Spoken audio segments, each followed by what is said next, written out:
Hello and welcome to the Little Knowledge podcast. This week we are discussing Fonmon Castle, our second trip to Glamorgan, and it's a parliamentarian's house for a change. And I'm Paul Busby, and with me as ever is Goff Morgan. Hello, Goff. Hello, everybody. Greetings to you. How are you doing? Out in Glamorgan again. Oh, my goodness. Well, our last trip didn't go disastrously badly, so We weren't actually run out on a rail, so we must be all right. we thought we'd tempt fate and have another crack. Yeah. Our last episode was, of course, the Gare House in Newport, which went okay, I think. I always quite like the lost Yes, I was very houses. pleased. Yes, yeah, yes, they're entertaining, aren't they? They're interesting. My favourite comment came from a lady who, if you haven't watched our Gare House video, essentially they built new houses, then they knocked down Gare House, then they built the second part of new houses. And one lady moved into Lansdowne Road, and for a short while, at the bottom of her garden was the derelict mansion, the Gare House, before they knocked it down and built the other houses. I love the fact having a mansion at the bottom of my garden. That's a Yes.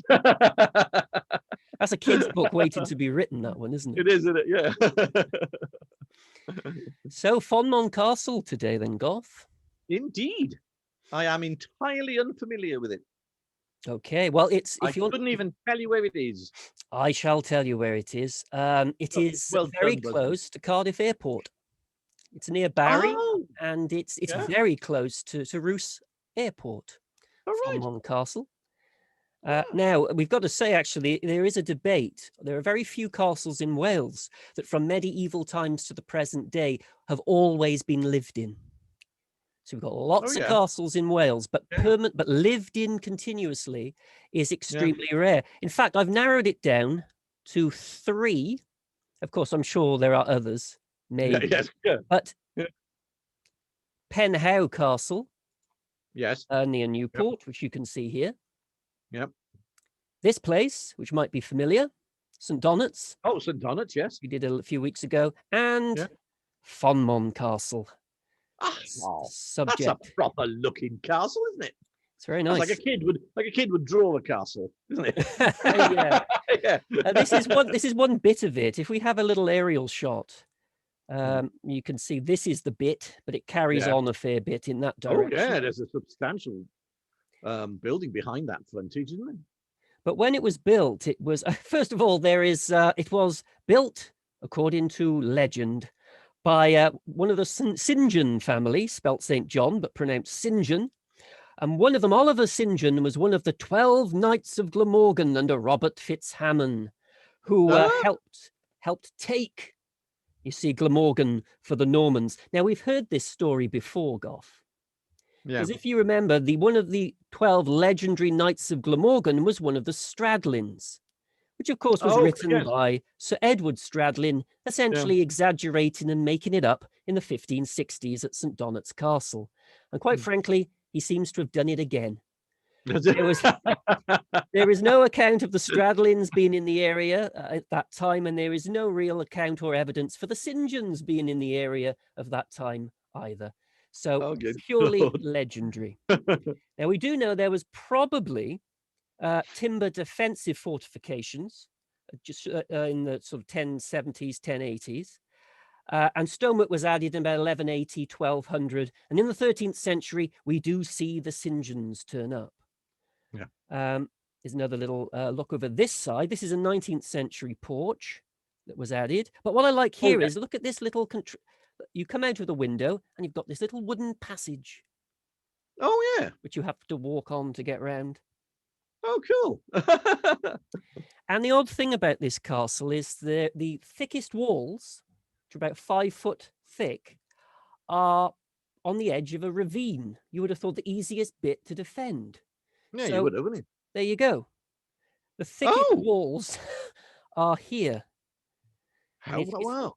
It's very... Perhaps it's to do with onset of cannon rather than physical assault. Because the physical assault, you wouldn't charge up that slope to try and get in, but you could bombard that very easily with artillery. So perhaps it gets something to do with the rise of artillery. It Man, it's might be. pure speculation, everybody, from a man who knows nothing about the subject. So if you do know any better, Well, tell me. the other theories are that there were other fortifications that have since been removed for the more vulnerable other bits, or that the original plan was never actually finished. So there's all these That's sorts possible. of rumors, but they're 5-foot thick walls in your house. I mean, you're not going to get the neighbors complaining about the noise, basically, are you? Not really, no. So these St. Johns, they were quite big bods in the area, really. They were knights of the body to Richard II. They worked for Henry IV. They worked for Henry V. But come 1437, the St. Johns, who are described as Lord of Westbury County, Northampton, or of Fonmon in Wales, Fonmon. He appears. He sued for the recovery of debts by several London drapers. I love the fact that the St. Johns are being hunted by many London drapers, desperate for their cash. By drapers. The St. Johns do leave. They go away pretty early from this story. They leave in 1437 to Lydiard Park in Swindon, and from that moment on, Fonmon Castle becomes very much a secondary residence, which is leased out, and younger sons are there and that sort of thing. But the St. Johns are still going. They became the Viscounts Bolingbroke. And my favourite one is late 19th century. He dies. The unmarried Viscount Bolingbroke dies. Yeah. And then after the funeral, it is announced, no, actually, he was married all along. And he has a child, and none of you knew because he married his housekeeper many years ago in a secret marriage. Oh, cool. So well done, the St. Johns. Yeah. But they left here in 1437. And when it's leased out, sometimes it gets in a bit of a state, you know, and there are complaints. In 1608, someone writes, the loft of the chamber, north wave, found to be ruinous and decayed, and all the boards covering the loft floor of the westernmost chamber I find to be wanting. Someone else says, oh, it's basically only a farmhouse now. The great disappointment of people at Fonmon Castle at that time. So, there's another good view of it. There's the ravine. Oh, that's the way that you normally see it. Oh yeah, you can see that sort of, you can see the development of the building stages in it, can't you? Very clearly there. It's clearly that older bit is the bit that has the, that slightly lower drop there, and then the bits are built up higher behind. It's very tricky because the keep, the maybe 12th century keep, is incorporated in all of this. Yeah. And it's been encased by later works and rendering and things like that. So this is a very difficult castle to actually spot the difference because they've been covered up deliberately over the centuries. Oh, right. And now good news for the St. Johns, even though they're not really doing much with Fonmon Castle over the centuries, because they were Presbyterians, or mainly because they were Presbyterians, they were parliamentarians during the Civil War, which meant that Fonmon Castle didn't get attacked or knocked about at all. Ah, right. So it was not one of the ruins that Cromwell knocked about a bit. No, it was not. It was not. However, what was in ruin were the St. Johns' finances. So they sold Fonmon Castle in the 1650s to Colonel Philip Jones. And what a character he is in South Wales history. Colonel Philip Jones had a home near Swansea. And he was a parliamentarian as well. He believed in it very, very strongly. And that's probably why, as he swept through towards Pembroke, he had a guest staying at his home in 1648. Oliver Cromwell. Oh, gosh. Yeah. Stayed at his Swansea home. It's funny, you're so used to talking about Charles I coming up the marches. It's interesting to see, Cromwell was there as well. Cromwell stayed at his home. Stayed at his home near Swansea in 1648. And Philip Jones, he was at the pivotal Battle of St. Fagans, which we've talked about a fair bit in passing in these podcasts, which was a big parliamentarian victory over the Royalists. And it's interesting with Cromwell, that he got on very well with Philip Jones. And with Cromwell, those he remained friendly with after the Civil War aren't usually those he fought with, but those who looked after his money. And that's what Philip Jones actually did. Philip Jones was put in charge of Cromwell's new estates in South Wales, so he acted as steward for those. He became MP for Glamorgan and Monmouthshire. He chose to sit for Glamorgan. He was governor of Swansea. He was governor of Cardiff Castle for a while as well. He was the virtual ruler of Glamorgan during the Commonwealth. Oh, Because really? he was very close to Oliver Cromwell. Yeah. So much so that Cromwell was godfather to his son. Philip Jones sorted out a dowry for one of Cromwell's daughters. And ultimately, Jones became the controller, spelt comptroller, of course, the controller of Cromwell's household. Oh, really? So he's in charge of Cromwell's household. He's in charge of everything below stairs. So he's got the ear of the protector, which makes him a formidable character in Welsh history at this time. There's probably no one in Wales as powerful as far as getting things done as Philip Jones. And so he gets enough money to buy Fonmon Castle in 1654. So it becomes his Welsh residence. So Philip starts to extend Fonmon and settle in to the area. He was, and there's lots of legends and rumors that when he extended Fonmon Castle, one very over-enthusiastic person wrote, he created the largest kitchen in the kingdom. It was a big kitchen, but it wasn't the largest kitchen in Wales, never mind the kingdom. He urged Oliver Cromwell. Let's have a look at him. Anyway, I'm talking about him. There he is. There's Philip. Oh, there, I'm going to say that. He was one of the ones who urged Oliver Cromwell to take the crown. Oh, he didn't do. That's intriguing. Well, no.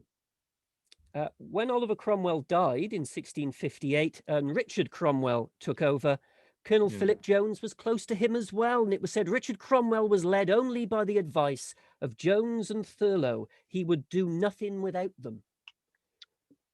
Now, the problem, of course, is when you become so powerful, when you fall, you make a lot of enemies along the way. Yeah. And he certainly did. I mean, when you look at it, he was making £20 a year in 1640. By the late 1650s, he was making £2,000 a year. So Good Lord. A bit of Good Lord. Yeah, he's done very well out of this, hasn't he?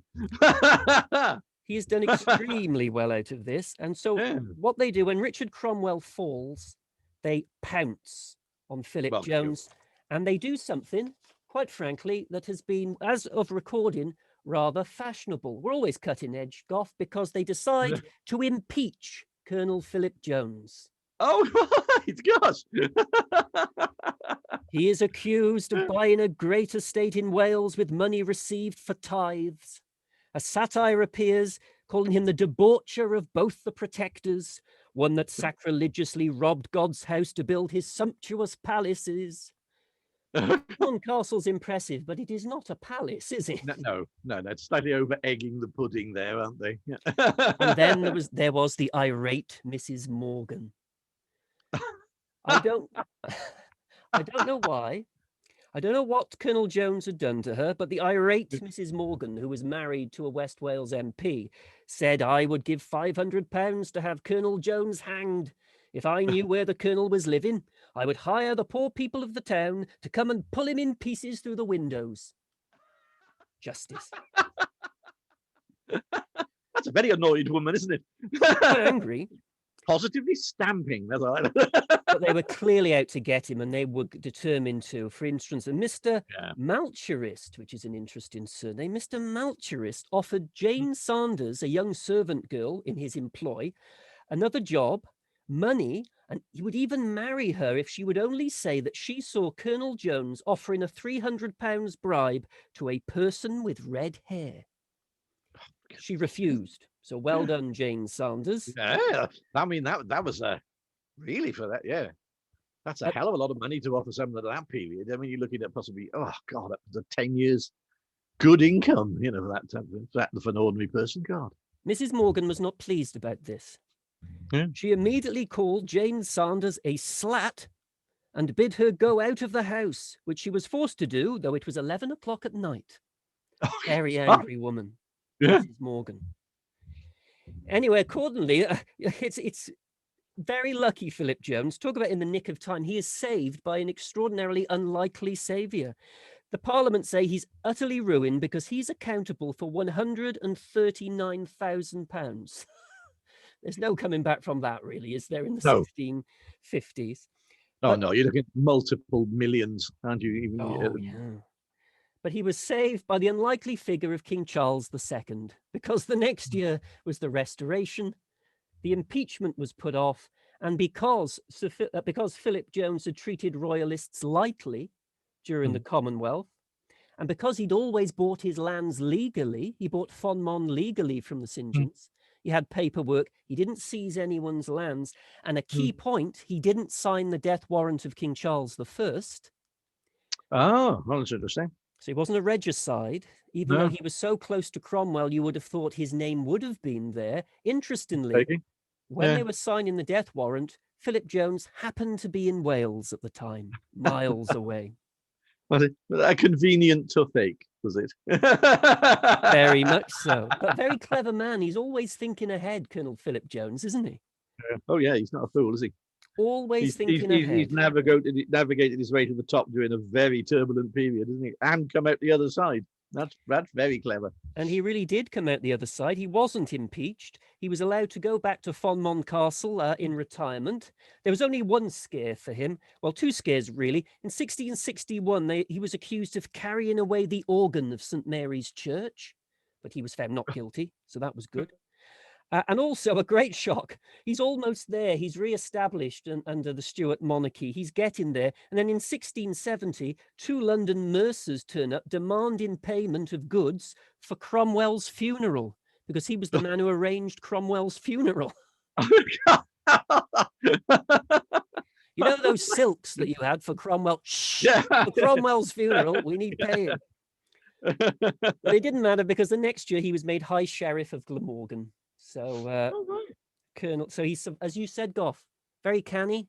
He managed to survive. But isn't that a difficult path to tread, whether you're royalist or parliamentarian? Oh, yeah, that period. I mean, to survive as a parliamentarian during the Restoration, of the period of Restoration, that's astonishing. Because Charles II was particularly vengeful, wasn't he? About the people, particularly the regicides. He sort of hunted them across the country. So, if Jones had signed, that would have been it. Yeah, he would have been executed. Yeah. So to get through that period and still end up in what he was, the Sheriff of Glamorgan, is pretty astonishing. Well, Jones died in 1674, and his son, named Oliver, yes, possibly not such a popular name during the Restoration, I feel.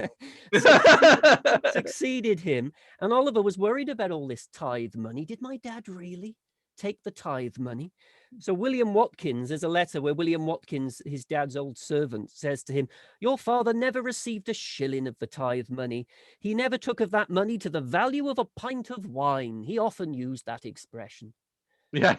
Now, I don't know whether Watkins is covering up for his erstwhile employer or not, but the value of a pint of wine. Value of a pint of wine. So how would he have had access to tithe money? I mean, that's money that went from the church, wasn't it? To pay to the churches. How did he get his hands on that? If he could have. It must have gone through him. Oh, that's interesting, isn't it? He was a middleman, certainly for Wales, I would have thought. Well, probably more than Wales. I mean, if he's accused of £137,000, that suggests the entire kingdom, doesn't it? Well, quite, doesn't it? I mean, that's an astonishing amount. But I think they were just out to get him, really. I'm not sure that the evidence is there that he did it. Otherwise, I'm sure Charles II would happily have have got him done for it, really. Oh, yeah, quite. I mean, I don't think he was not there to support parliamentarians, was he? No. Understandably so, I guess. Well, what I they suppose. did to his dad. Certainly carry personal. On. Yeah. They carry on. He looks quite grand, this chap, doesn't he? Oh, yeah, it's very, very grand. This is Oliver's grandson, Robert Jones. They like the name Robert at this time. So we're kind of for the Queen Anne period. He's MP for Glamorgan. And you'll like this, Goff, because he almost certainly had Jacobite tendencies. Oh, Jacobite tendencies in a parliamentary family? That's a little astonishing, isn't it? It's a bit complicated, the Joneses of Fonmon, in all honesty. Yeah, gosh. Yeah, so he was MP for Glamorgan, and it was said that his son actually was even worse on this record, because his son went on the Grand Tour, And he went and visited the Pretender on his grand tour and came back with a portrait of, quote, James III. So this is now a Jacobite family. There's no question about it. Well. I wonder what he did with the portrait. Do you think he was brazen enough to hang it at Fonmon? Or would it be hidden like it was at Kevin Mabley and some of the others that we've seen? Well, it's probably more than likely that it was tucked away or under a little curtain or something on those sort of lines. Yeah. I can't imagine. I mean, if you've got other families at similar level, concealing it, you'd be a very brazen man to put it out on public display, wouldn't he? Yeah. Well, this Robert Jones II did what you expect them to do, the grand tour, and he decided in 1730 that he would hire William Hogarth to create a wonderful painting called the Jones Family Conversational Piece. And there it is, the Jones Family Conversation Piece. So we have, here's Robert. Yeah. And we have his wife and his widowed mother with a little spaniel, his widowed mother, Mary. And we have, his sister. And we have his sister and his brother. But what's great about Hogarth, of course, is the little hidden things. Yes. So we have Fonmon in the background, you can see here. Of course, yes. This painting, by the way, was finally sold, I think, death duties or something similar, by the owners of Fonmon in the 90s. But luckily, it was bought by the National Museum of Wales, so it's still in the country. Oh, yeah. But Hogarth wanted to do the distinction, the contrast between the Jones family of Fonmon looking all very nice and what's going on in the background. So you've got a young boy playing with a monkey. He's not a Jones, he's just a young boy playing with a monkey. That's as you do. There's definitely one hanging around in the background. Extremely hard to spot, and I feel bad zooming in on this, but in the haystack, there is an amorous couple. Oh, really? There they are. Oh, quick, let's get away again. I love the fact her legs in the air. That's utterly marvelous, isn't it? It's magnificent. So you think this is ever so slightly licentious, and you've got the whiff of a Jacobite, which is very romantic. But he didn't know it was late in his life, but it was. Robert Jones II became very friendly with a man called John Wesley, the founder of the Methodist movement. Yes. And John Wesley, I love comparing the reception that John Wesley had at Fonmon and our neck of the woods, Gough, Newport. Because I've always loved this. This is what John Wesley wrote himself about going to Newport, okay? Yes. I preached in Newport on what must I do to be saved to the most insensible, ill-behaved people I have ever seen in Wales. One ancient man, during a great part of the sermon, cursed and swore almost incessantly, and towards the conclusion took up a great stone, which he many times attempted to throw, but that he could not do.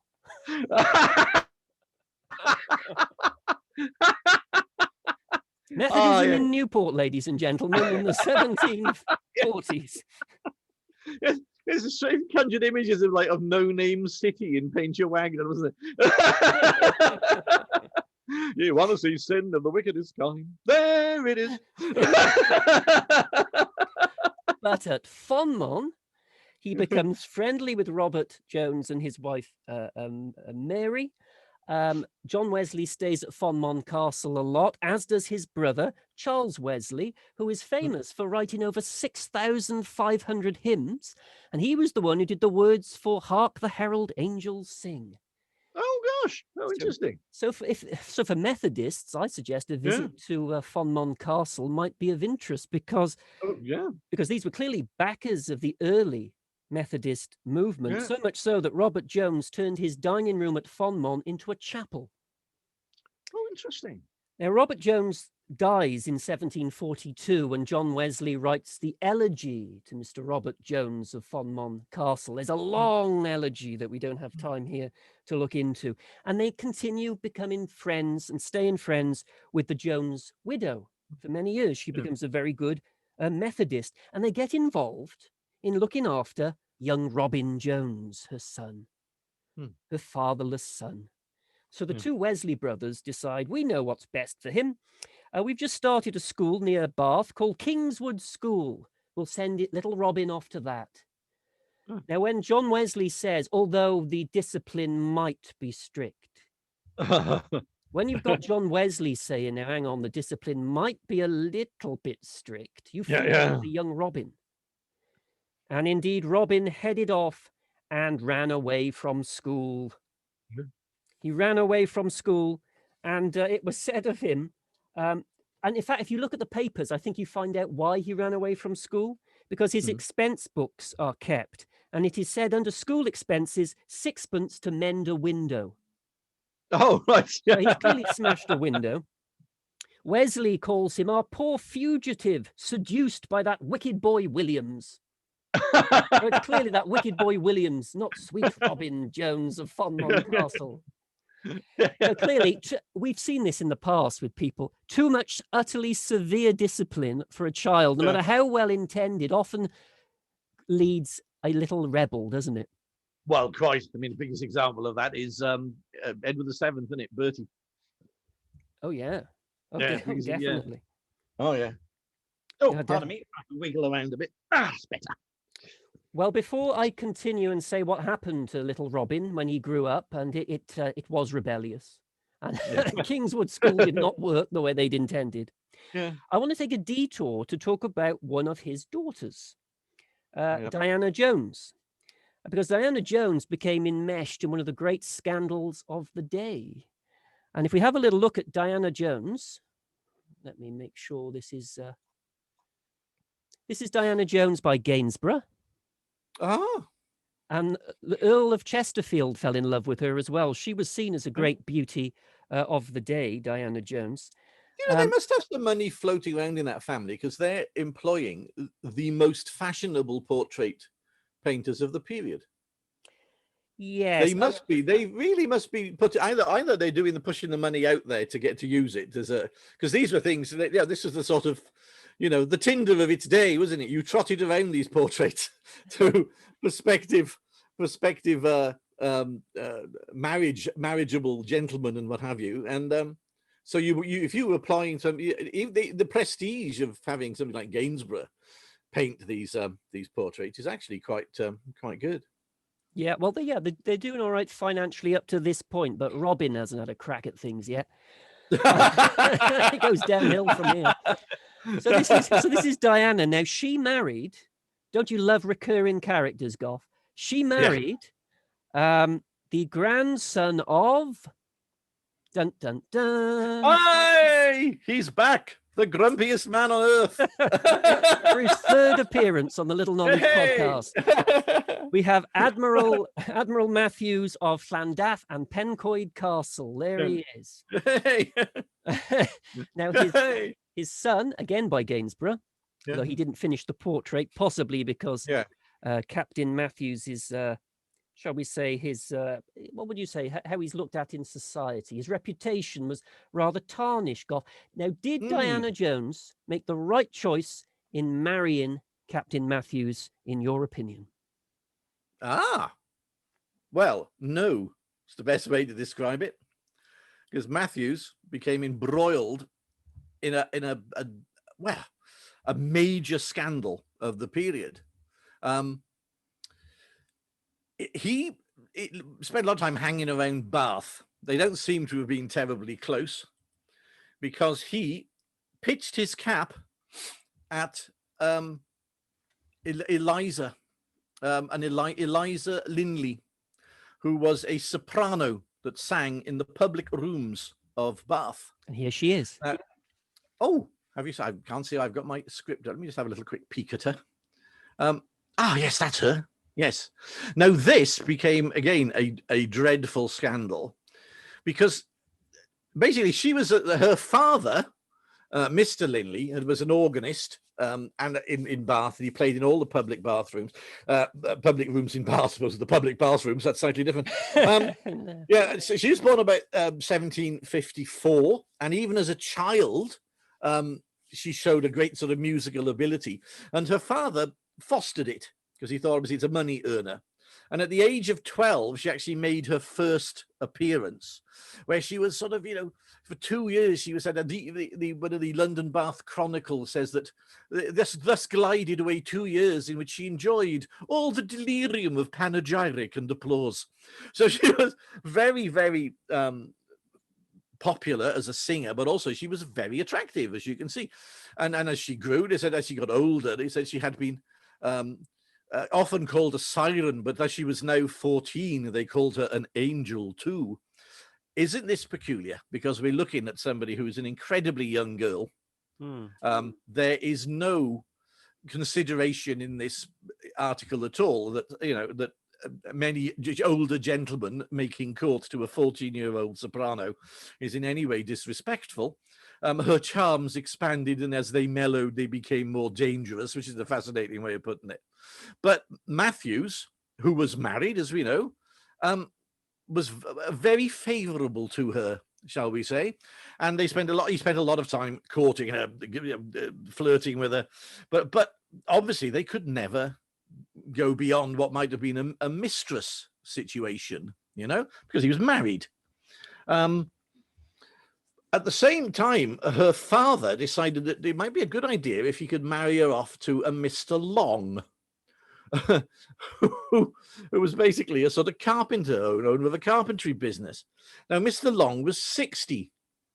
So again, you're marrying a 16-year-old girl to a 60-year-old man. Now, this did cause comment because it was done purely for money, basically. She said she didn't want to do it. She was adamant she didn't wish to marry the man at all. The society actually turned against it and said, no, this shouldn't happen. And in the article, there's a wonderful little comment, which is quite surprising for the period, because we think of, daughters being married off willy-nilly to bring money into families. But it says here that, when a father, from motives of ambition, avarice, or low prudence, presumes to oblige a daughter who is neither whimsical nor foolish to marry the man she hates, when a father, I say, thus attempts to overrule nature and justice by his arbitrary will, thus dares sacrifice a daughter to humor his own passions, may he meet, like the father of our heroine, with contradiction and disappointment. So basically, they'd gone right up virtually to arranging the marriage. Dowries had been agreed, something like about £3,000, which is an astonishing amount from Mr. Long to buy this poor girl. And she got the point and simply refused to marry him. And she said, if I marry, I would only marry to be free. And this again caused a great deal of scandal and problem. She was said resolute to be compelled, and his prudence therefore advised him to make the best of a bad bargain, so he realized he wasn't going to get it done. Rather cleverly, however, they decided that as everything had actually been settled and agreed, Mr. Long still had to pay the money. So, Right. well, Mr. Long, who has a degree of sympathy, basically, he was a 60-year-old man marrying a 16-year-old for money, but he's not very nice, but he didn't even get his money back. So they managed to actually keep the money. So after this is all going on, Matthews decides to sort of, get back in the game, shall we say, and he takes up with her again. But in the interim, the Sheridans had moved to Bath. Now, Richard Brinsley Sheridan is a famous playwright, owner of the Drury Lane Theatre, member of Parliament, etc. At all that period, wrote School for Scandal, on which a lot of this is actually drawn. And he was a friend of Matthews in some accounts, other accounts not, but in this one they hung around together, and it gave Eliza the opportunity to, shall we say, the opportunity of feeling and conversing with Mr. Sheridan, who began at length to treat her with great gallantry.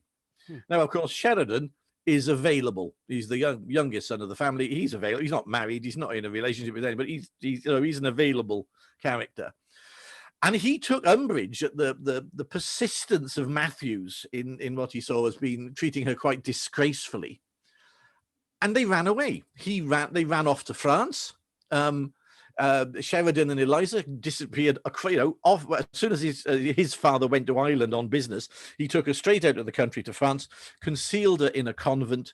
There is some suggestion that they also undertook a secret marriage at the time, which they weren't allowed to do because they were both in their 20s at the time, and they were considered under the age of maturity because you had to be 21 to do this sort of thing.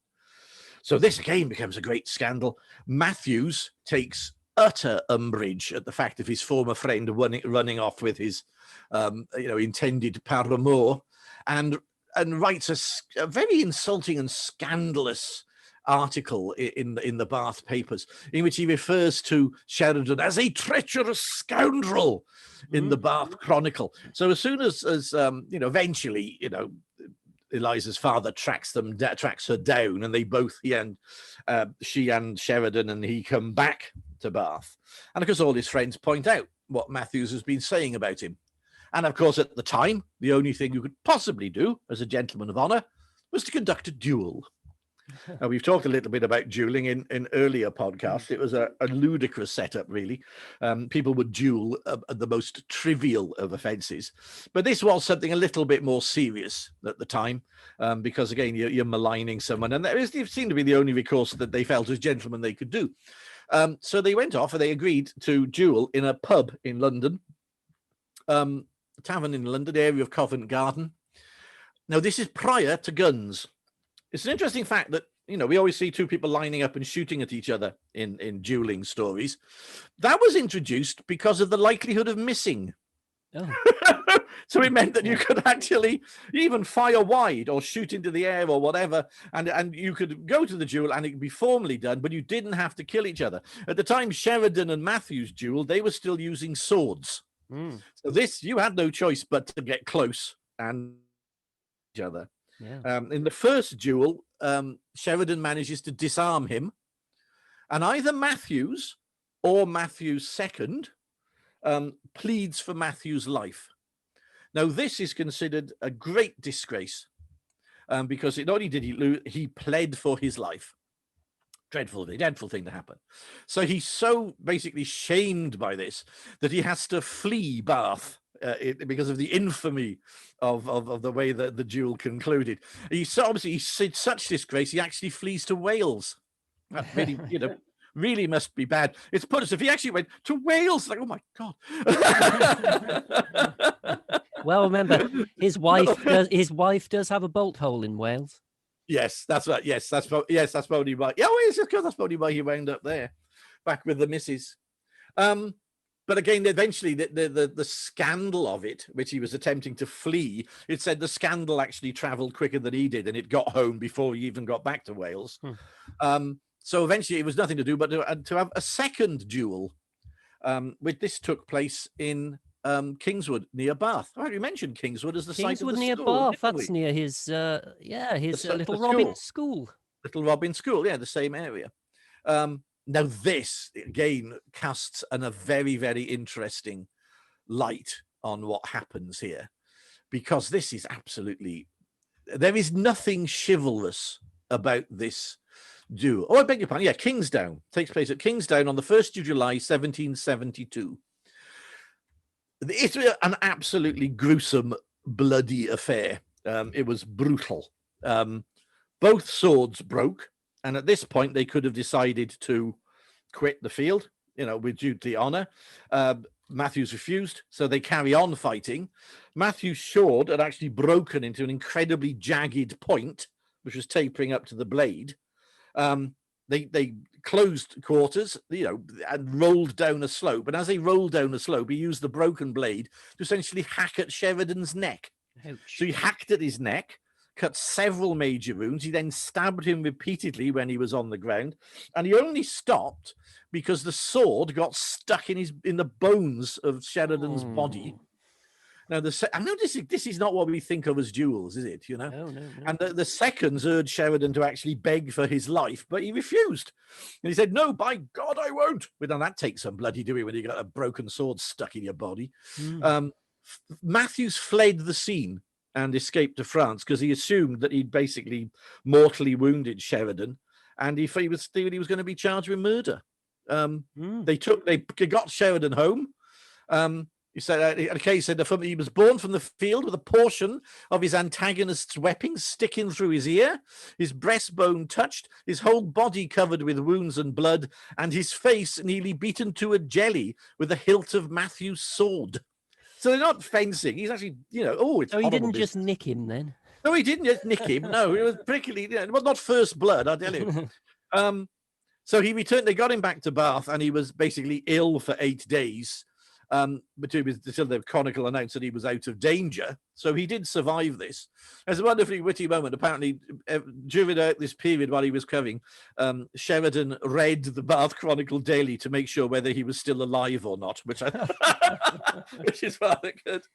And eventually he did, he recovered. He actually went on to marry Eliza. Eventually, she became his wife. And sometimes later, Matthews returned to Bath, where everything seems to have been quietly forgotten, where he was reckoned to be a military gentleman who played a phenomenal game of whist. Oh, well, that was it. That's all right then. No comeuppance whatsoever at the end of the day for Matthews. Well, imagine what Diana has had to go through during that, because not only has she got her husband very publicly being accused of infidelity, or at least attempting to be I'm not quite sure that's so much the scandal as we think it may be, because remember, there's no criticism whatsoever of him as a married man taking a mistress. So I'm not sure how she would have felt about it. We don't really know. A lot of marriages, as we say, were marriages of convenience. It's not ideal, though, is it? No. But I mean, the scandal of the duel and him fleeing back to the family home may possibly have been the worst thing of it. Yeah. And actually, when he dies, he does live to a ripe old age, Matthews, as does Diana. When Matthews dies, Diana moves back to Fonmon Castle, and she brings a few paintings with her, which is why some of the paintings involving the Matthews family were in the Fonmon collection for quite a while. So Diana, my goodness, I mean, she could have had a duller life. I bet she didn't read the papers for a while. No. So what happened to her little, who would it be? Her brother, wouldn't it? Her little brother would be Robin. Yeah, Robin. And that's what he grew into. Oh. Little Robin became Robert Jones III, but I'm going to carry on calling him Robin, quite frankly, because there are far too many Robert Joneses. Yeah. Interesting life, this, to put it mildly. He's dressed up splendidly there, as you can see. He was painted by Joshua Reynolds, and the money did pour in at the start of his reign, even though when he was a minor, the estate was in charge of stewards. The head steward at Fonmon, way back, was actually Edward Stradlin of St. Donat's Castle. Oh, gosh. But but this time in the 18th century, they had a man called Bassett. Now, Christopher Bassett, his name was, a common ship's carpenter and worked at his trade. He can write, but indifferently. He made an absolute fortune, Bassett, in this role as steward of Fonmon Castle. He became actually one of the most considerable maltsters in the country. In fact, he made so much money, he lent his master a considerable sum. So he lent him the money for the money he was chiseling. Possibly, but this is questionable because in the area at the time, Francis Dubrow, the steward of Kevin Mabley, was fired in 1766 for a whole series of misdemeanors. Stephen Howard of Margam was dismissed. He had neither honesty or method, and he owed Lord Mansell £600.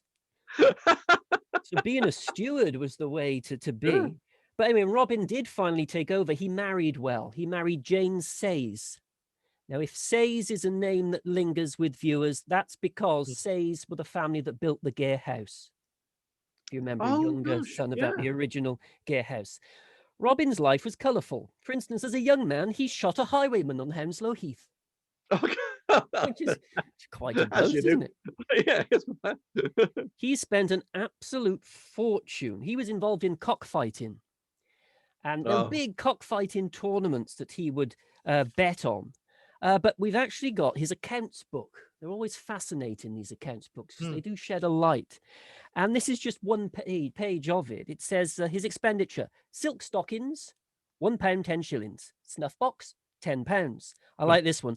Buying china at an auction when I was taken in without any intention of buying. £16.10. The Playhouse at Cardiff, £1 and a shilling. Fishing tackle, £5.15 and 6 for fishing tackle. Yeah. Cowbridge races, £3 3 shillings. Raffle for a waistcoat, lost, 10 and 6. Cards and raffle tickets, lost, £3. Played loo, lost, £1 and 16 shillings. Played raffling, lost, 11 shillings. Played dice, lost, £10, 10 shillings. You're getting the idea, aren't you? Yes, yeah. And quite nice at the end. Given to a friend in distress, £10, 10 shillings. Oh, that's Well done, Robin. You're Well done. spending like a Absolutely. drunken sailor, but you've still got a heart. Yeah. And he did transform Fonmon Castle into a very elegant gentleman's residence. He adds all these sash windows to let the light in. He knocks Oh, is it? rooms through. He creates this wonderful entrance hall staircase well. Oh, Very nice, gosh. isn't it? Oh, yeah, that's very grand, isn't There it? he is, keeping an eye on things. Yeah. And the best room at Fonmon is probably the thing he created, which was a sort of a library drawing room. He sort of knocked rooms through. So it's all very elegant. Oh, blimey, yes. This is the old keep, the first floor of the old keep. Yeah. So look at what Oh, he's he was managed to certainly create. Certainly had very good taste, didn't he? He had excellent taste and his wife's Yeah. money. What more could be said? Well, yeah. Now, here's a question. Now, I'm not putting you on the spot, Goff. You've done 17 of these talks. You can't be expected. They all meld into one, I'm sure. But if any of our viewers whether think that that kind of plaster is familiar in some way, you have an extremely good eye, because it was done by a man called Thomas Stockin, a wonderful plasterer from Bristol, and he was last seen on this podcast working here at Llanwern House. Oh, right. So if you look at Llanwern, you can see that it's a very delicate. Unfortunately, of course, his work at Llanwern was blown up, wasn't it? Was detonated. It's nice to know this one survived. Luckily, at Fonmon, it's still there, and it looks. So the period of that ceiling, that is what period is it? 17. That's this is the 1760s, 1760s, Right. 1770s. Am I right? This predates molding to a degree. Is it still handcrafted, those stripes and things on the ceiling? There's a mix. People are using molds around this time, but most of this would be possibly a mixture. The more delicate stuff would have been done by hand. Because it is very delicate, isn't it? I mean, it's not got some of that heavy depth you get in the 19th century molding. Obviously, they like the 19th century molding because it looks so big and solid. This is very, very airy in a way. It's almost baroque in its way, isn't it? Not baroque, but rococo. Rococo is exactly the term for it. You're quite right. Yeah. So he's created this. He's also obviously, I think he's got inspiration nearby, because in the same period he creates a watchtower. What does that remind you of? Yes. Yeah. Just down the road at St. Donat's Castle had a watchtower. So he builds a watchtower, and you can see how it looks today. It's still there. Oh, yes. All very nice. But he spent an absolute fortune, doing all of this. He has spent so much money that he's starting to think, well, I'm going to have to run away from my creditors. Because it is said, one suggestion is that he put the estate £50,000 in debt. That takes some doing, Robin, because he'd gone through the Say's money as well while doing this. He created a beautiful house at Fonmon Castle. And I'm sure he enjoyed himself, but he ran away to France in 1784 for 6 years. So he was 6 years away. He did come back, and the last few years of his life, so he seems to have paid his debts some way. Maybe he borrowed from his steward again. Maybe Mr. Bassett, who seems to have had all the money. Mr. Bassett must have felt vaguely guilty. Oh, have a bit of it back. But very flamboyant, and he had a son, Robert Oliver Jones. Oliver was not disappearing as a Jones name. They were very proud of it. It continued in the family. But by the 19th century, the Jones family had sort of settled down, and I'm not sure whether they recovered fully from the financial cataclysm of Robin's era, really, because they settled into local gentry mode, which is all very respectable. And this man, Robert Oliver Jones, in the Victorian period, took over. He was a magistrate and he was a barrister, so he was very much the law, chairman of the quarter sessions of Glamorgan, that sort of thing. Hard-working, respectable, not a bit like his ancestor Robin Jones. Yeah, yes. But he did change it. He was the one, I think, in this period who added a new front door and added the porch, which you can see here. Oh, yes. It's beautiful with all this sort of Virginia creeper ivy, which is sort of covering the place. And the last Jones to actually live there was this chap. This is Oliver, again, Henry Jones, who was a barrister and involved with Glamorgan cricket. And there was a burglary at Fonmon Castle in 1898 during this chap's reign. And it seemed far too targeted. Someone, a bit like the Gare House, where you thought it was an inside job, same sort of thing. Window was forced open. They knew exactly where to look for things. They took things. They left other things. And it turns out that they found the man. It was his former butler. So for the second time in this podcast, the butler did it. The butler did it, yeah. Isn't it interesting? Because one of the theories at Gare House as well, that the judge posited was it was a disgruntled former servant. I wonder. You can see you can see why he made that argument now, because it does seem to have been must have been quite a common thing to happen. You booted somebody out of your employ who knew the place intimately, and they target the theft afterwards because they know exactly where to go. Isn't that interesting?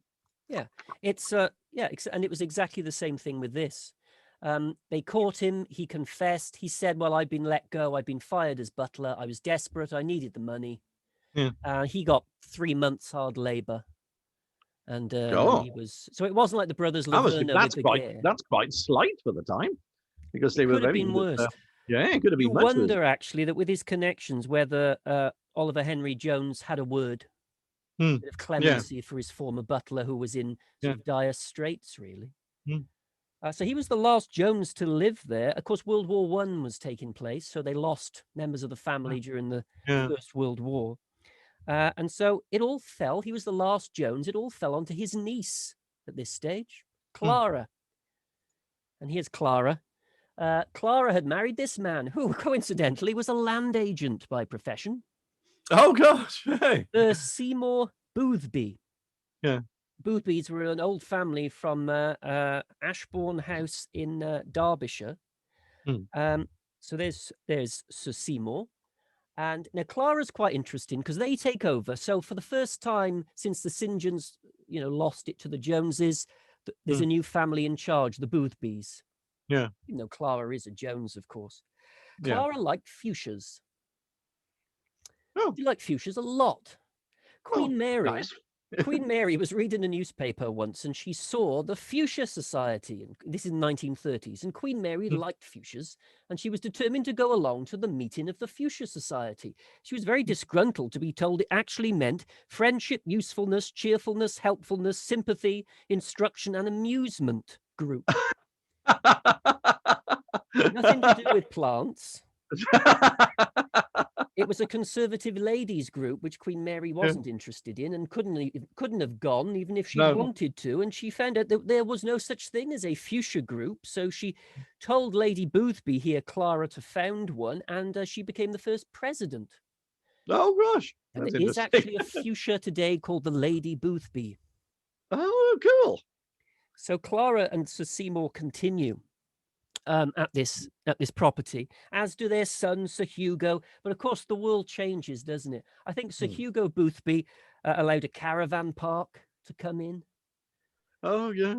You've got to make concessions, haven't you? There were no lions in Fonmon Park, but, But yeah, they had to realize how to use the properties in a different way, isn't it? By the way, Sir Hugo married a name that will pop up in future, Evelyn Humphrey.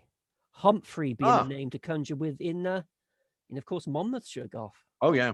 The Humphreys, very important. So Sir Hugo died in 1986, and the current baronet, the current Boothby baronet took over, Sir Brooke Boothby. Let me find him here.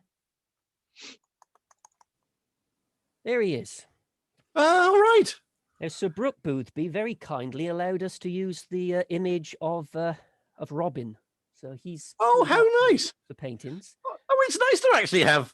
We tend to think of all of our families as having, become extinct and died out. It's nice to know there's somebody still there. Oh, absolutely. Oh, absolutely. But and supporting, supporting this, putting the story out as well. Isn't that nice? Sir Brooke is an interesting character because his sister mentions in one interview that sometimes he would sort of dress up like the gardener and bumble around. He liked to dress in a scruffy fashion quite often. He certainly wasn't, and I'm sure isn't, full of himself, Sir Brooke Boothby. You never knew where he'd pop up. He was seen as a gently eccentric sort of part of the community. So here he is. And there's one great story about Sir Brooke. Now, here's inside. And you notice this colour. Yes. Well, that was done in 1976 when Sir Brooke married a Russell, Georgiana Russell. Now, the Russells were descended from Woburn Abbey, the Bedfords, Duke of Bedford, Woburn Abbey. And this colour apparently is in tribute, in honour, in homage, I suppose, to the interior design of Woburn Abbey. Oh, right. The fact that it's a good colour for 1976 probably helps as well. It is a very 70s colour, isn't it? Now, there's a story that Sir Brooke and Georgiana's daughter, Aliki being a Greek name because her grandmother was Greek and, in fact, Miss Europe. Not just Miss Greece, but Miss Europe, her grandmother was. But she told the story that when they were painting this, they kept getting their clothes covered in paint. It was done by the Boothbys, obviously, the painting, it seems. So they took off all their clothes and painted naked. It's a good job the Victorian butler was gone by this point, because you can imagine the eyebrow raise. That's a scandalized ghost drifting down the passage. He would have raised an eyebrow, then pinched the family silver as he left, the butler, wouldn't he? Oh, by the way, I think I've spotted a portrait of Charles II there. Oh, right. Because the Boothbys were royalists during the Civil War. So you've now got a combination of royalists and parliamentarian paintings. So it was said that Charles II hung very close to Oliver Cromwell at Fonmon Castle. Oh. The portraits. But the difference is that Oliver Cromwell may well have given Sir Philip Jones that very painting. Yeah. His own hands, I was struck by something else that we went through about with that as well. I'll mention it just before we go, but okay. So here we are. Yeah, there's Sir Brooke. And a famous stock image. Hurrah! Yes, I thought we needed a stock image, quite frankly. So here we have Sir Brooke, and we have Aliki and Riaz, her husband, who's from Mauritius, I think. And they're quite big. They've got legal practices, I think, in London, legal business and things like this. So the idea that Sir Brooke wanted was Aliki and Riaz to take over the running of the house and estate. I mean, Sir Brooke had opened it for the public. It had become a very successful wedding venue, that sort of thing. But it didn't really work for them. So Sir Brooke had to come up with an idea. What could he do? I mean, the money, it was so expensive to run a place like this. Well, quite, yeah. And I think he was sort of running out of ideas. So what he did is he put it up for sale with great regret. So put it up for sale.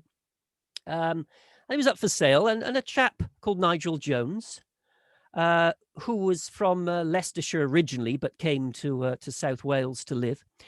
He actually put into Google, castles for sale. And it came up, Fonmon Castle in Wales. And he thought, oh, that's ideal. I've hit the jackpot that it's in Wales as well. So he went to buy it. And Fonmon Castle had been taken off the market just before he was about to put in an offer. So what Nigel Jones did was, sorry, not Nigel Jones. I got Jones on the brain. Nigel Ford. Nigel Ford went on a guided tour of the castle. He paid his £4. Went on the tour and he thought, no, I've got to have this place. So he contacted Sir Brooke, who said, all right, I'll meet you here and we'll have a chat. So they met in this room. You can imagine the baronet sat here, all the family. What a collection of pewter, actually. The family pewter, astonishing, isn't it? And so Brooke wanted to make sure that the place would be open to the public and it wouldn't be cut off from the community, because Fonmon Castle had become part of the Roos and Barry community. And Nigel Ford told him his ideas, and Sir Brooke said, all right, and he sold it. Oh gosh. Boothbys are no longer Yeah. the owners. Sir Brooke says that Sir Brooke Boothby now lives, he says, in a sort of an old gatehouse near a different castle. Yeah. And he says, every time I look at the money they have to spend on Fonmon Castle and this castle, I'm happy to be the little man in the gate rather than the big man in the castle. Yeah. Mind you, it's quite fitting at Fonmon if the little man in the gate has more money than the master of the castle. That's quite fitting, isn't it? Yeah, When you think of the yeah. stewards. Yeah, quite. So here we have the new owners. This is literally within the last couple of years. Oh gosh.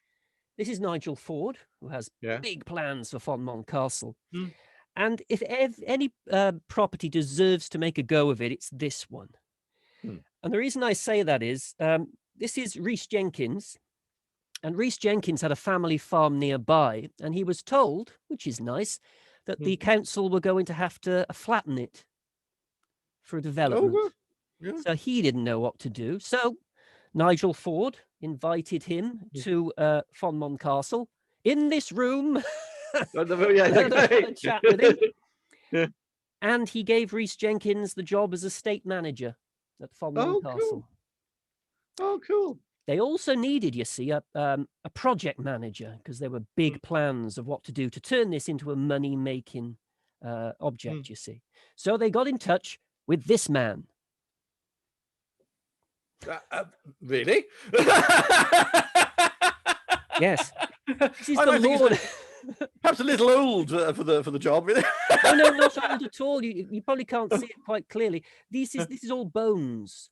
He's Lord of Bones from Game of Thrones. Oh, yeah. So this is his armor, and he has all bones as his armor, and he's known, I think, Rattleshirt or something. Yeah. So he's a formidable warrior. It's Rosso Hennessy, the Welsh actor, who has become a great lover of Welsh history. I think he worked at Cysmeston village for a while, which is good grounding, because he's become the project manager of this place. So they're all working, pulling hopefully in the same direction. And you can see some of the, I mean, it's still how beautiful the place is. Got the old kitchen there. So it's nice inside and the little library, but it can be terrifying. You see how terrifying outside because there are dinosaurs in the park. Oh, that knocks lions into a cocked hat, frankly, isn't it? I've seen the raptors of Fonmon. Really does have a sticker value on the back of your car, doesn't it? The first thing Nigel Ford had to do was spend, I think, about 600 grand on the roof, which came as a little bit of a surprise, I think. And then he ploughed about 300 grand into a new idea because they've got 350 acres to play with. So what can you do in the grounds for families? Yeah. So they came up with a project which is the Step Through Time project. So there are full-size dinosaurs in parts of the park for children. Yeah. There's a medieval village with a medieval farm run by actors, staffed by actors, so you can live that sort of period. And very exciting, a new feature coming up. It was due to open this year, but of course this is not a normal year. The Welsh Pirate Heritage Exhibition. Welsh Pirate Heritage? Now, you know what that means, surely, Goth. This has got to be the second coming Dolphin of Colin Dolphin. Colin Dolphin, the return of Colin Dolphin. Brilliant. They'll be furious at St. Donat's, won't they? At Old Atlantic College down the road. But Colin Dolphin will be back. Yeah. Excellent. Oh, that's a lovely shot. It was their favourite shot. Lord of Bones sent me this. Rosso Hennessy. He's not anywhere near as intimidating as his picture. He said this is one of their favourite pictures. Fonmon in the snow. Yeah. So there we are, Fonmon Castle. Oh, very, very intriguing. It's quite an intriguing little place, though. Yeah, well, it's a great place I did very, very little of. But it's they must have been an incredible, successful family, really. If you look at the portraits artists that were mentioned in that house, you've got Joshua Reynolds, Hogarth, and they're Gainsborough. Yeah, I mean, they really aren't, just getting your local job in portrait painting. So they were obviously very significant in what they were doing. That's quite fascinating, isn't it, really? But also I was struck by a peculiarity, which I didn't mention as we went through, but we've talked a lot about Catholic Monmouthshire and lingering hints of Jacobitism, etc. And we find this little hint of Jacobitism going on in the house here, in the castle here. Oh yeah. But Methodist Jacobites really break the mold that we think about, because we've seen the Jacobitism associated with the old Catholic families. But now you realize that this argument of legitimacy of the crown actually slightly transcended what would have been seen as a religious divide. So there's another element to it as well, which is whether politics and who you think is actually the heir to the throne or not. And that's very intriguing. And of course, ex-parliamentarian family as well. Ex-parliamentarian Methodist Jacobites. Yeah. Yes, it's what? Yes, that's wonderful, isn't it? It's a real. It shows that you can't conveniently box people in history, can you? You could end up in in all sorts of peculiar places. And of course, the fathers are not necessarily their sons, are they? No, this is it. No. We put a badge on them as a family, but they're completely different personalities. Oh yeah, different batch altogether. Yeah. Oh, Fascinating. good fun. Anyway, next week we are going to be closer to home.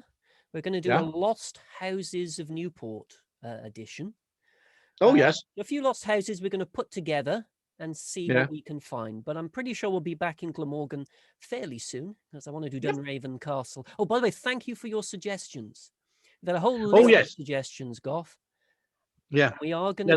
I mean, when you drop them onto the channel page, particularly, that's where we pick them up. If you have any suggestions, I always pass them directly on to Paul, and we'll try and let people that have suggested them to us, if we're going to do something on it, when it'll be coming out. So hopefully, look at the pages and you'll find out if your suggestions have got picked up and when they'll be on air. Yes, and online, rather, pardon, on air, showing my age. I'll be referencing the wireless next. There's nothing wrong with the wireless.